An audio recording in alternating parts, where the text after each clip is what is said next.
Kita lanjutkan informasi di siang hari ini pemirsa. Atasi persoalan sampah yang kian pelik, masyarakat sudah harus mulai mengolah sampah secara mandiri agar bisa dipakai sebagai pupuk alami. Lantas bagaimana caranya? Yuk cari tahu.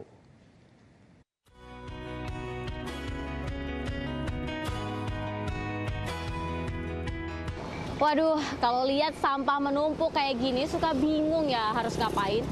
Tapi jangan khawatir karena sekarang Anda sudah bisa mengolah sampah secara mandiri. Memilah sampah organik dan juga anorganik.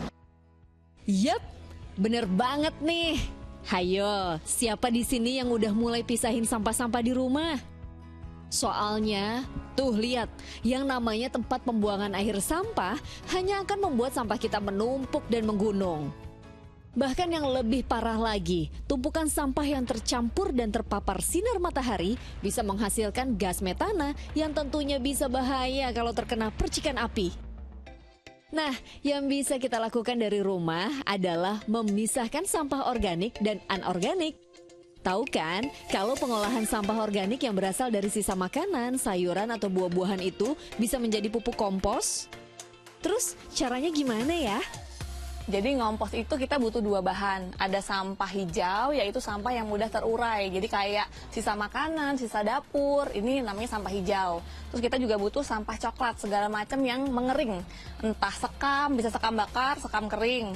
Bisa sekam mentah, bisa kokopit, bisa daun kering. Daun kering kan di perkotaan banyak ya. Jadi kalau ngompos nanti kita layer kayak bikin kue lapis. Nah, komposisinya adalah 1:2 dengan sampah coklat yang lebih banyak 2 kali lipat dibanding sampah hijau.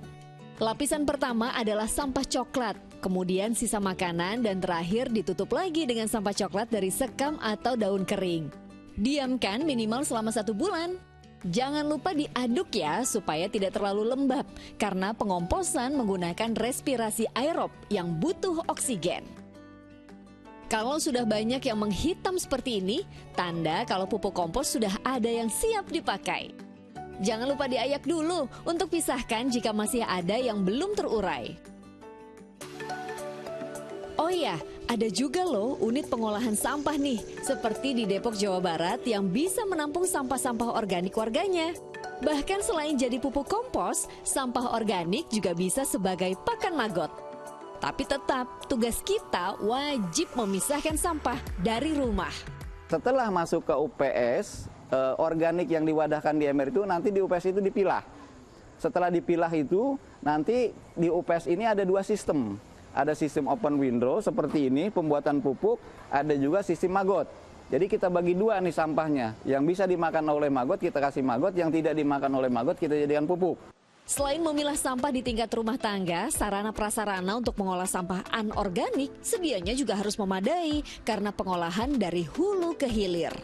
Di tengahnya itu adalah collection centernya. Nah, disinilah KLHK membantu supaya bank sampah itu ada, TPS 3R, kemudian pusat daur ulang sebagai collection center. Nah, di sini juga intervensi dari KLHK untuk off-taker, jadi siapa yang membeli sampah dan sebagainya. Ya, itu mengapa penting mengolah sampah organik. Sebab data menyebut 41% sampah di Indonesia itu adalah sampah yang berasal dari sisa makhluk hidup yang bisa diurai.